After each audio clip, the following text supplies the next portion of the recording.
Hello powerful beings and welcome back again. So we're going to follow on with initiating contact with extraterrestrials part 3, CE-5. And today we're delving into the topic of remote viewing. So again, some of this information is from the book CE-5 Initiating Contact with Extraterrestrials. So these are excerpts from it, plus some of my own takes on top of what I've written in that book. But not everything in that book is in this either. It's just too much to cover. But I'm doing sort of a step-by-step guide and brief outline in certain areas. So yeah, let's get on with it. So remote viewing. Remote viewing, what is it? Well, Russell Targ and Harold Puthoff, who were parapsychologists at SRI, Stanford Research Institute, at the time apparently created remote viewing, although it is said that Ingo Swan was the first to coin the term remote viewing, who's a psychic, in 1971. Ingo was well known for his remote viewing abilities. Knowledge of the project being used by the US government, known as Project Stargate, was released to the public in the 1990s, causing the subject of remote viewing to hit mass consciousness. Remote viewing, I want to go through the protocol, but it's basically psychically using your senses to perceive an object, place. So with the protocol, remote viewing protocol, 1. A photo, picture, or words representing an object, person, place, or event is chosen. A line is drawn from the object and is given 2 sets of 4 digits at the other end of the line. So basically, let's say with what America was using it for, they'll have a, let's say, satellite photo of a supposed Russian installation, military installation. So let's say there was a warehouse, landscaping around it, trees, bushes, all that, and you'll draw a line from the warehouse and you'd give it 2 sets of 4-digit numbers. Basically, those numbers are a reference point or a code, almost like a phone number. That's just to give you an idea so far how this works. So you've got a picture, you've got an object in it, you draw a line from it, and you give it 2 sets of 4-digit numbers. The image is then put into an envelope, and the same 2 sets of 4 digits are written on the outside of the envelope. So you've got the envelope with the photo inside it, that's got the line from the object in the photo, given 2 sets of 4-digit numbers. Those same numbers are written on the outside of the envelope, and that's all the person's given. Then it's handed to the viewer. Next, the viewer writes the same 2 sets of 4 digits at the top of a blank piece of paper, followed by an intuitive squiggle. Don't think about this, just do it. So I just say, just do a squiggle after you've written the 2 sets of 4 digits down. You just squiggle. And sometimes the target might be seen or in a weird way resembled in the target. So within that squiggle, sometimes there might be the object or sort of an outline of the object in that squiggle. It's pretty trippy how it works. And what happens next, you go through a process. Finally, write down the first thing that comes to mind, including any impressions, such as colors, objects, dimensions of objects, smells, and tastes. Next, go with the first thing that comes to mind. If you are in doubt about something, on a section of a page write AOL, meaning analytical overlay. This will indicate where you might be off the target and making up what you think you were seeing at the time. This is basically the analytical mind coming through. Either way, write down what comes to mind because there might be something to it. Then drop the pen. This is a way of resetting the mind and conscious connection. Then continue. As you do this, if you start drawing objects or even draw a map intuitively, you can start to refine and zoom in on places you feel are important. For that, use another piece of paper, skip the target numbers and ideogram and continue with the same process. What colors, objects, dimensions and smells, etc. do you perceive through being the observer? Let's say you might get an overview of a place. You draw a building, again there might be landscaping around it, and you go, right, now we want to zoom in on the building. And then what you can do is you can just go through the protocol again. What's the first thing that comes to mind when you zoom in on that building? Any colors, impressions, dimensions. There's a process to this, and it is something that usually takes a few days or even a week in some of the conferences or workshops that remote viewing teachers do to actually start to really get this. There's a bit to it, but I don't think it's complicated. What I'm giving you is sort of point form notes to where you could play with it. There's many YouTube videos out there on it. We could say each teacher's got their own way of teaching, so some might be more receptive to certain teachers than others. Nothing wrong, just find what works. But I'm just trying to give you an idea with this, because remote viewing comes into play with when you see a craft, a being. What have I been saying this whole time? Thoughts, feelings, impressions, ideas. And I've talked about this in other videos, which I'll go into more, where when I'm interfacing with these intelligences, I'm getting bombarded with visions, thoughts, and feelings, right? So even with my eyes open, I can be getting imagery in my mind's eye, like in a dream, but my eyes are still open. So I'm in two worlds at once, we could say, or two screens I'm perceiving at once. So this is where remote viewing is a great practice tool and technique to exercise the psychic abilities. And you'll be surprised what you can do with remote viewing. I remember years ago, my dad was helping me practice, so when I'd go and see him, he would have objects designated with their numbers in an envelope, and I would just write out the numbers and then draw it out. One time it was a kettle, so it was perfectly outline of a kettle. I even drew a little circle and I said red light, this is black, this is chrome, and when you open up the envelope I could see that there was a kettle for boiling water in there. So this is where this is used to gain more information in the intelligence communities through psychic means. Not that it's always going to be 100%, but it can add to the intelligence they've already got. So I use it differently because it helped me adapt to advancing my contact capabilities in terms of communication. This is just a brief example of how to do remote viewing.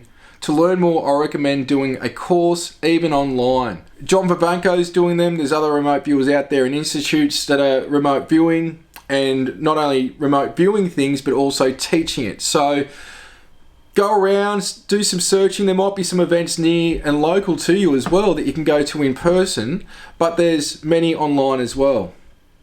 Now, an example of what's usually on the printouts of, like, let's say a template when starting out remote viewing. So this is one that I made up, basically replicated of what's normal out there with the templates. You'll put down your name, the date, the time, the target reference numbers, which are the two sets of 4 digits. Do a squiggle, which is the ideogram. Then what's the first textures? If you were with the object, like if you ran your hand along it, what would it feel like? Would it feel grindy? Would it feel smooth? Would it be sharp? You know, these are the impressions. What's the first thing that comes to mind? Colours. Do you sort of get an impression, even if you don't see it? What thought? I'm getting the thought of blue, if it's water. Or it could be clear, transparent. Red for lava. You know, different ways that the interpretation that you get are coming through different senses. So it's not always what you see. It's what you sort of intuitively feel, what thoughts, ideas are coming to mind. And a lot of remote viewers will get things intuitively but may not be operating with visuals, but some will be getting visuals, and so they've got to exercise what are they intuitively thinking and feeling as to getting the visual. Taste. Let's say if there was a party and there was food, you're starting to taste the foods that might be at that event that's in the target. Temperatures. What's the temperature like at the time of that location? And this is where with remote viewing, you have to be very precise about the target, because sometimes you might do a location, but you could go there in the future, you could go there in the past. So the person who's giving the target to the remote viewer, they have to be very precise about the current time, future, things like that. Sounds. Let's say if a car was in it, you might hear the rumble of a car, unless it's an electronic car. You know, it might be the wind going through trees at a location. The dimensions and motions. So this might be something moving. Does it have dimensions? Does it have right angles? Has it got curvature? What you're doing is you're describing the first things that come to your senses. After a amount of time, what will happen is the mental brain will kick in and start to make stuff up. So this is where, with my appointments, if I've got psychics coming to me, and when I go through the technique that I'll have a link to later on in this series, which is already out, the connecting to your guides technique, what's happening is you've got to go with the first thing that comes to mind. Usually what's happening is, as you adapt with your abilities, as you go to ask a question, you'll get the answer, or you'll get the answer halfway through asking the question through thought, or you'll get it straight after. After that time period, especially when you're very adapted to your abilities already, or if it's a psychic I'm working with, they should get information straight away. After that point, the mental brain will kick in and make information up. So people starting out, I'll usually give them about 10 seconds to reply with an answer of an impression, visions, thoughts, feelings. After that time, that's the information you put in what I call the grey box. Don't throw the baby out with the bathwater, as at that time there's a good chance the brain is making up the information, and we don't want false information. So there is a way with this that you have to operate and be aware of to try and get the best and precise information that you can. Other things, how would you feel if you were there? Is there excitement? Is there sadness? Things to consider. And how would the site look if you were there? So you might start drawing out the scenery. Let's say, use the example then, again, of a Russian installation. You might get a side view of a big rectangle and you start to draw trees around it. And then you open up the envelope and you can see this installation and there's trees around it. So this is where you don't have to be an artist doing it. It could be stick figures, but you'll sort of draw lines to things and sort of outline things that you intuitively would feel are important as well. The technique I do, which I will go into point form with this, is I call it free-flowing remote viewing. You're on a free flow with it. You're just flowing. We could say it's sort of like rap. People that are doing freestyles, this is free flow. So you're going with the flow of what's coming in. You don't need the paper, but with remote viewing, we could say the remote viewers out there are very precise that if you're not using paper and going through the protocols I just showed you, they say that's not remote viewing. And everyone's got their own opinion and their own right to that as well. What I would add to doing what we could say is normal remote viewing is doing a clearing before you attempt it. Because as I know with talking with people that have worked in these projects, we're going to say connected to government, is that sometimes they may be given, let's say, a UFO sighting, and all of a sudden they start to interact and even get visited by the being that is associated with that craft. Even though the event's already happened, that intelligence is picking up on the person remote viewing them and sometimes wants to know who it is and why they're remote viewing them. And this is where, even with my case, John Vivanco and his team of remote viewers have been visited by what's appeared in my photos and videos in terms of extraterrestrial intelligences and even the crafts and occupants themselves. So this stuff does happen, and it's pretty crazy when I was hearing some of the stories.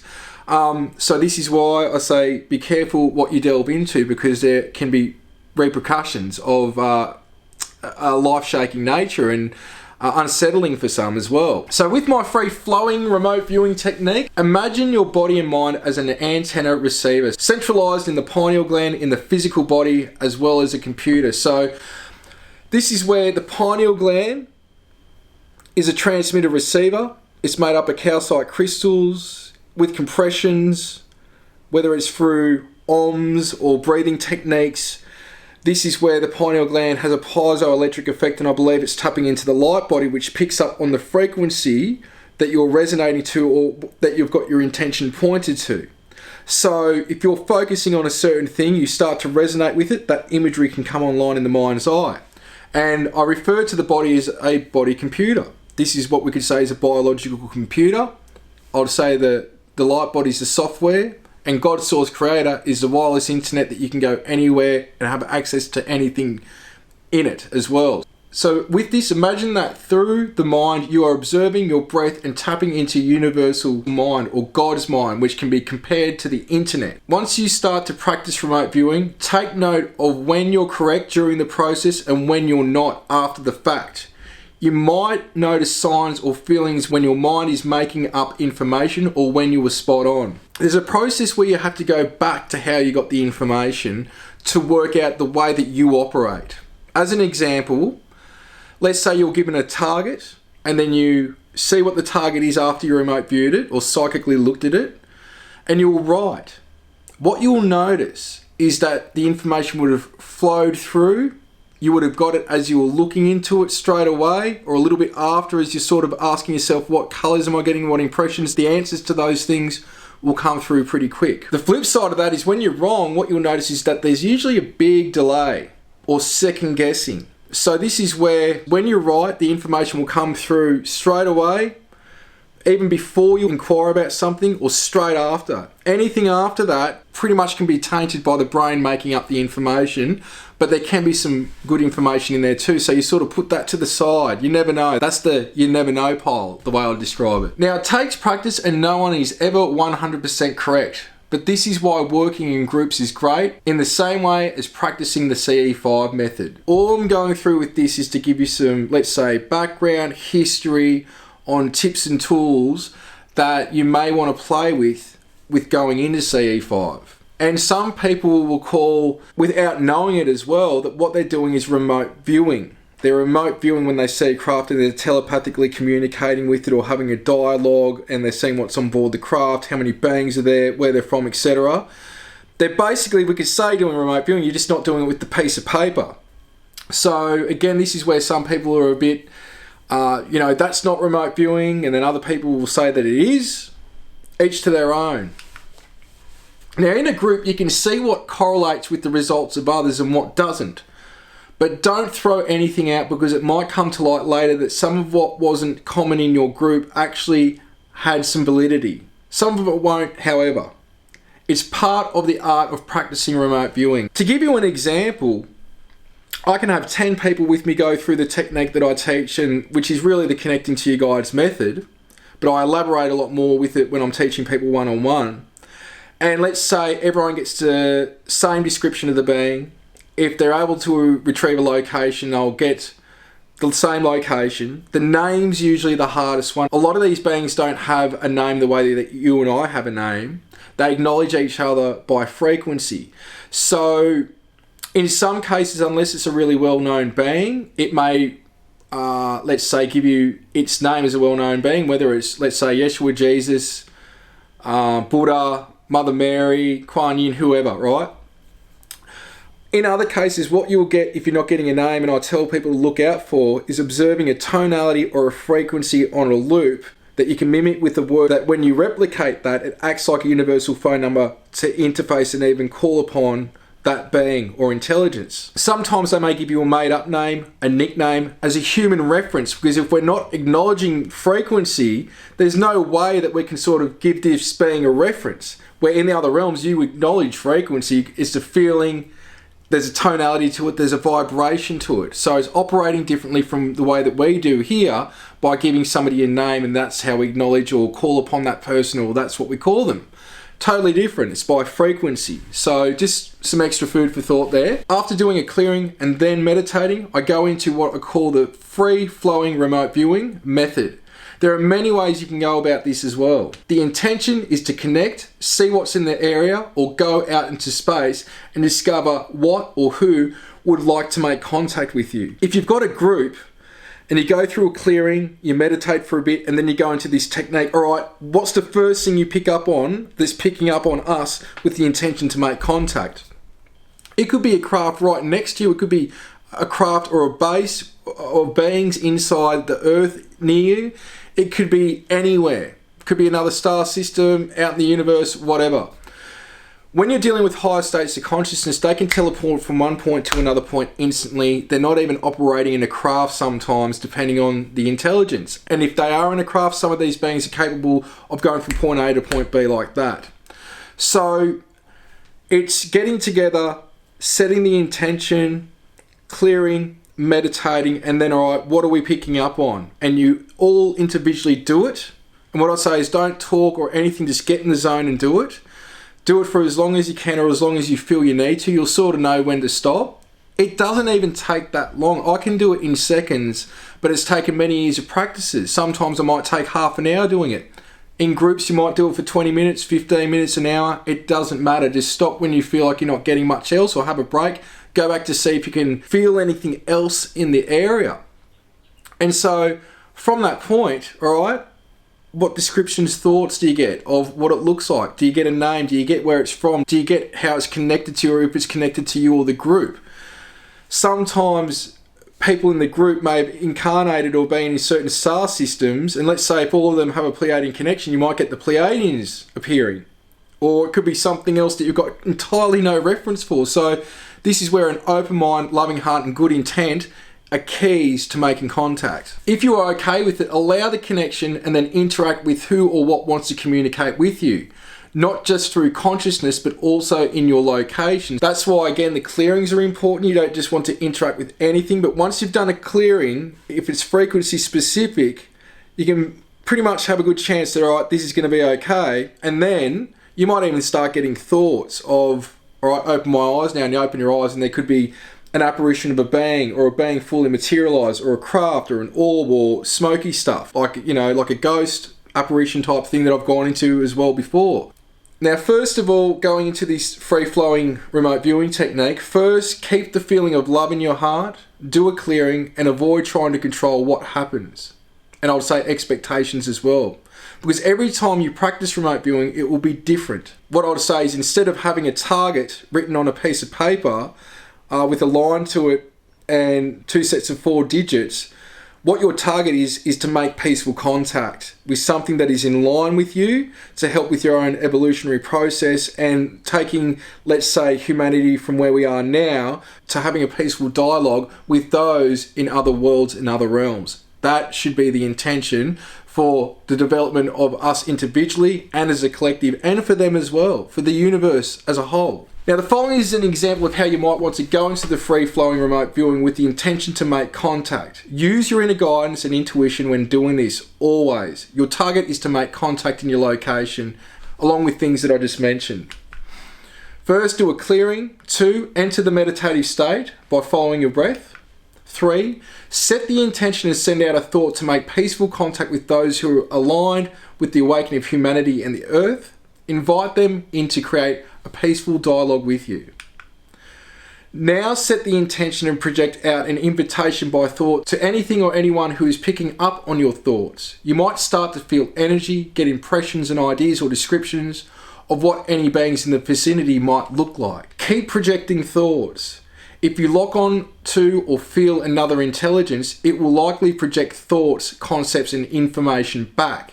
You might even have a knowingness come through of who it is, what it is, and where it is from. Find out how many ET races or beings are in your area. You can even project questions through thought, such as, why are you in the area? How do you live? What is your civilization like? And what is your history? Now, what's cool about this is when you're doing stuff like this and you start getting everyone having the same answers when you ask them after you've done this practice.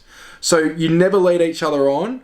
You can, which some cases it can help the information sort of build up, but what I prefer is nobody say anything until after the fact, and then what you can do is get one person to pull everyone aside and see what they got, and then you bring everyone together, and that person who talked to everyone first, they reveal the commonalities, what everyone got, and you might get the same race, the same name, same history, or the same reason why they're making contact with you.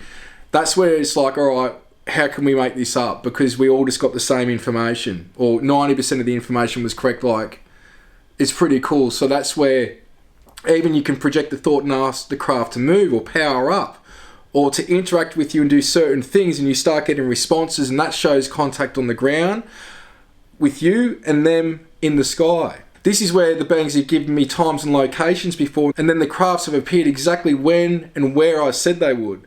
And this has happened multiple times, and James Gilliland does the same thing, and others out there. It's not out of ego I'm saying this, but that proves that there is a dialogue with you and something else when people are with you and you said at this time and this location a craft would appear, and then it does.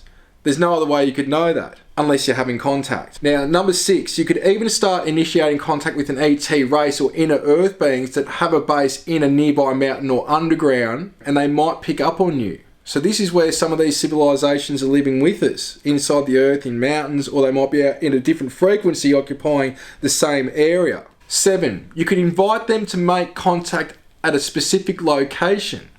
You might want to project and start visualizing that you're looking down on your location. Then zoom up and show the surrounding landmarks, mountains and oceans by projecting it through thought and imagination. So this is where, even before a CE-5 event, you could even start remote viewing and doing a technique like this at home before you go to the event, and even, let's say, tell 1 or 2 people before you go into it what you got, so you don't tell everyone the information that you got, because others there might have the same information, but you sort of want to let somebody know what you got. So there's a way of showing that there was some form of communication, that you got information, then what you said actually happened. And it's like, again, how could they know that this was going to happen, meaning a sighting at this time or this part in the sky, unless they had contact before they got here? If you feel a being locking on and they might not be local, what you can do is visualize where you're at, landmarks. Visualize that you're above your body in the sky looking down on your location, what that might look like. And then even zoom out to where on the earth that is, and then zoom out and show that it's the third rock from the sun. Zoom out and show that this is the star system that you're in, the solar system, and that you're in the Milky Way galaxy, because it could be something far out in the Milky Way galaxy. It could be close. It could even be extragalactic, or even beyond the physical universe in the way that we perceive it. Next, you might want to send out a thought asking them what time you'll be able to see a sign that they are close by, and in what direction you should look. North, south, east or west.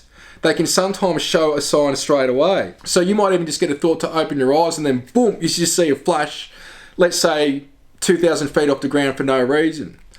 Not something like an iridium flare or something like a satellite in the sky doing that, which iridium flares are the solar panels hitting the light of the sun momentarily, which you usually get a couple of hours before it's complete darkness. When the sun's gone down, it's as the sun's going down, it does this. And the other times is when the sun's coming up, even though it might be still darkness, the sun can hit the satellites and you get a flash as well. So this is where not all power-ups are power-ups. Sometimes with a lot of this stuff, there is an explanation of it. You want to look for the stuff that there's no common explanation, and what's correlating with the information you're getting through thought as response. So you might even get a thought, you're meditating, you're tuning in, and they go, let's say 9:10 tonight in the east. So 9:10 in the east, you've told a few people, you look there, and there could be a craft materialise. That's contact. You've got a time, you've got a location. Then at that time and location, there is a sighting, and that's correlating what you said, showing again that you've had contact. This is a form of confirming contact if you get a time and direction ahead of time. If it occurs after remote viewing, say to the group, they said, or I just knew, they would be in the east, in this case, at 9:45 p.m, and then you will see a craft materialise or hover around, or a manifestation of an ET vehicle in the location at the stated time. You might get results straight away, or it could take a few hours. You might see nothing at all, but when you go to bed, you might have an experience in your room or in the dream time. It's hard for them to come into our reality sometimes. They come through the best they can. Some of you might want to do a clearing and meditate and then connect and go through the intention for contact. Once you see them in your mind or feel their energy, you can start projecting questions through thought. Beware when you go home, you might be by yourself, getting ready for bed, chilling, and then some paranormal high strangeness activity occurs around you. You may even have a dream that seems realer than this reality, that you're on board a craft, or you see a being, and there's communication that takes place. And doing this earlier in the night, CE-5, could have initiated that contact experience to happen. So I know that there's a lot I've just gone through. I just hope it's digestible and it makes sense, because this is just stuff that I also wish I knew how I operate and while I was having experiences the way in which I do. And I had to go through a lot of research, talking to people, even though I was having contact. Again, as I've stated, I had to, for my own, we could say, sanity, find the mechanisms and be able to repeat this and work out the why and the how, which now I know anyone can do this, but we just need to be educated on it. And there's stuff here that I'll teach that others won't, and they don't know, and there's stuff that other people teaching this will know that I won't know. We've all got that piece of the jigsaw puzzle, and all I'm trying to do is bring some information to the forefront for you, for those that are interested in doing this. And let's say for safety concerns, as well as making sure that what you're communicating with is positive, as well as your own evolutionary process, helping you to get the best out of that and become the most powerful being that you can be. As I've stated before, it's all about the fruit of the information. Yes, this is all exciting, but at the end of the day, when you're doing this, is it helping you become a better person, be of service, and bring joy into your life? And that's what you need to ask yourself with anything that you do, and especially when you're delving into what we're talking about. So I'm going to leave it there, powerful beings, blessings, and I hope this has been beneficial. Thank you.